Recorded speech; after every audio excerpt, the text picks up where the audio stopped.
O Perú é un daqueles países onde a natureza parece ter-se dado unha licenza creativa absoluta e decidido criar paisaxes tão raras, tão extremas e tão visualmente imposíveis que cualquier persoa que as veja pela primeira vez en fotografías asumirá automáticamente que son o resultado de edición digital, filtros de Instagram ou inteligencia artificial generativa e non de fenómenos reais que ocorren literalmente no planeta Terra. O Perú ten un río que ferve a temperaturas que cociñan cualquier ser vivo que se atreva a tocalo, un deserto de dunas gigantes ao lado do océano que parece do Sahara, mas está na América do Sul, montañas de 7 cores que parecen pintadas por un artista, mas son completamente naturais, unha cidade perdida nas nubens que desafía toda a explicación arquitectónica, e lagoas de cores que mudan conforme a estación do ano como se alguén as repintase a cada poucos meses. A xeografía peruana non é simplesmente diversa ou interesante, é unha colección de anomalías naturais tão extremas e tão variadas que o Perú debería ser considerado un dos laboratorios geográficos máis extraordinarios do planeta inteiro. Un lugar onde as regras normais da geología, da climatología e da biología parecen ter sido escritas por un autor de ficción científica obcecado en criar paisaxes imposíveis. Deixa o seu like, se inscreva e compartille. Vamos comezar. A primeira paisaxe peruana que é tão rara que parece falsa é o río Xanay-Timpisca, coñecido mundialmente como o río que ferve, localizado na Amazonia peruana na región de Huánuco, onde as aguas alcanzan temperaturas de 60 a quase 100 graus centígrados en algunhas sezóns, suficiente para cociñar instantaneamente cualquier animal que entre en contacto con elas. Os indígenas axanincas da región o coñecen a milenios e o utilizaban como armadilla natural para cazar animais que caían na agua fervente sen saber que a temperatura era letal. Mas a ciencia occidental non descubriu ese fenómeno até 2011, cando o geólogo Andrés Russo, un pesquisador peruano da Southern Methodist University do Texas, organizou unha expedición científica que documentou as temperaturas extremas e ficou completamente desconcertado como un río fervente en medio á selva tropical sen actividade volcánica visível. A explicación geológica máis aceita é que as aguas subterráneas se aquecen por contacto con bolsóns de magma profundo e emergen á superficie a través de un sistema de fallas geológicas que actúa como tubulación termal natural. Mas ese fenómeno é tão raro e tão localizado que non existe en nenhum outro río da Amazonia nen de nenhum outro lugar comparável do planeta. A segunda paisaxe peruana que parece irreal é a montaña de 7 cores de Vinicunca, tamén coñecida como a montaña Arco Iris, localizada a máis de 5.000 metros de altitude na cordilleira de Vilcanota no departamento de Cusco. Durante séculos esa montaña esteve coberta permanentemente por geleiras e neve eterna que ocultaban completamente súas cores sob un manto branco, mas a mudanza climática acelerada derreteu as geleiras que a cobrían revelando pela primeira vez na historia humana unha formación geológica de cores tão vivas, tão contrastadas e tão espectaculares que parece ter sido pintada deliberadamente con unha paleta de acuarela. As cores de Vinicunca van desde o vermello intenso até o verde esmeralda, pasando pelo amarelo dourado, o turquesa, o lavanda, o rosa e o branco, e cada cor corresponde a un mineral diferente depositado durante millóns de anos de sedimentación en un antigo mar que cobría a región antes da formación dos Andes. O vermello corresponde ao óxido de ferro, o amarelo a sulfetos de ferro, o verde a clorita, o turquesa a filosilicatos e o branco ao cuarzo puro, e a combinación de todos eses minerais expostos pela erosão e pelo degelo cría unha paisaxe tão visualmente impactante que atrai cada ano millares de turistas que camiñan durante horas a 5.000 metros de altitude con falta de oxígeno só para ver esa maravilla geológica con seus propios ollos. A terceira paisaxe peruana imposível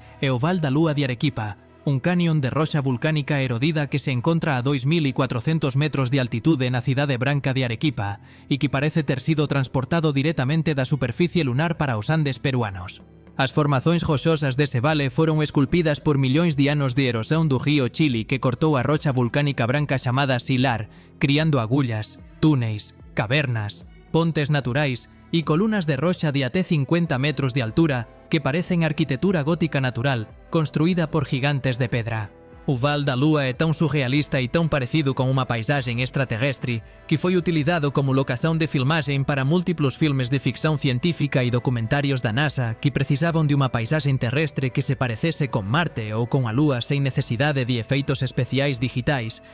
e os turistas que o visitan pela primeira vez costuman ficar en silencio durante minutos procesando visualmente unha paisaxe que seu cérebro non consegue clasificar como pertencente ao planeta Terra. A cuarta paisaxe rara do Perú é a Lagoa de Humantay, Un lago de cor turquesa tão intensa e tão artificialmente perfeita que parece ter sido pintado con pigmento industrial, mas é completamente natural e se encontra a 4.200 metros de altitude na cordilleira de Vilcabamba, en Cusco. A cor turquesa tão extrema da agua se debe á presenza de minerais de carbonato de calcio e sulfato de magnesio que se disolven na xeleira Humantay, que alimenta a lagoa desde os cumes nevados, criando unha suspensión mineral tão concentrada que a agua absorbe todas as cores do espectro visível exceto o turquesa,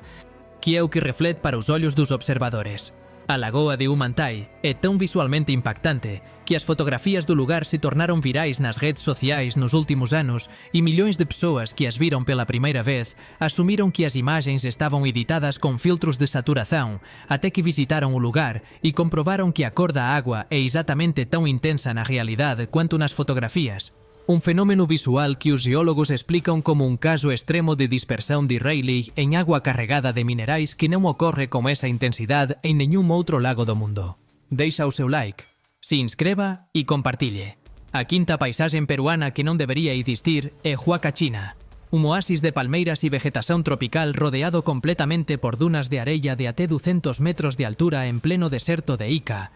a apenas 5 km da cidade de Ica e a 300 km ao sul de Lima. Huacachina é un dos poucos oasis naturais que restan en todo o continente americano e súa existencia se debe a unha combinación de filtrações subterráneas de agua desde as montañas andinas circundantes e da presenza de unha camada impermeável de argila sob a areia do deserto que retén a agua en unha depresión natural, criando un lago de agua doce permanente en medio a unha paisaxe completamente desértica. Os moradores locais acreditan que a lagoa do oasis foi criada por unha princesa inca que xorou inconsolablemente após a morte de seu amado guerreiro e súas lágrimas se converteron na agua da lagoa, enquanto seu manto se transformou nas dunas que rodeian o oasis. Unha lenda vela que explica de maneira poética un fenómeno geológico real que os enxeñeiros hidráulicos explican como a convergencia de lenzois freáticos en un ponto de menor altitude do deserto costeiro peruano. A sexta paisaxe rara do Perú é o Cañón del Colca, un dos cañóns máis profundos do mundo como unha profundidade de 3.400 metros que duplica a profundidade do Gran Cañón do Colorado nos Estados Unidos e que abriga unha das últimas populacións de cóndores andinos en voo libre que restan en todo o continente americano. O que torna o Cañón del Colca geográficamente extraordinario non é apenas súa profundidade extrema, mas a variedade de microclimas e ecosistemas que contén en súas paredes verticais. Desde o clima desértico do topo onde crescen cactus e plantas xerófitas adaptadas á aridez extrema, pasando por zonas de cultivo en terrazos que os incas construíron há 600 anos e que aínda son usadas activamente para producir millo, quinoa e batata, até a floresta nebulosa tropical no fundo do cañón onde a humidade permanente alimenta samambaias gigantes, bromelias, orquídeas e unha biodiversidade de aves que tornou o Colca en un dos destinos de observación de aves máis importantes de toda a América do Sul. A sétima paisaxe peruana imposíbel é o Parque Nacional do Manú, a área protegida con a maior biodiversidade documentada por unidade de superficie que existe en cualquier lugar do planeta Terra inteiro. Segundo os estudos do Field Museum de Chicago e da Universidade Nacional de San Antonio Abad do Cusco, o Manú contén máis de 1.500 especies de aves, 200 especies de mamíferos, 140 especies de anfibios, 100 especies de répteis e máis de 15.000 especies de plantas en unha superficie de apenas 18.000 km².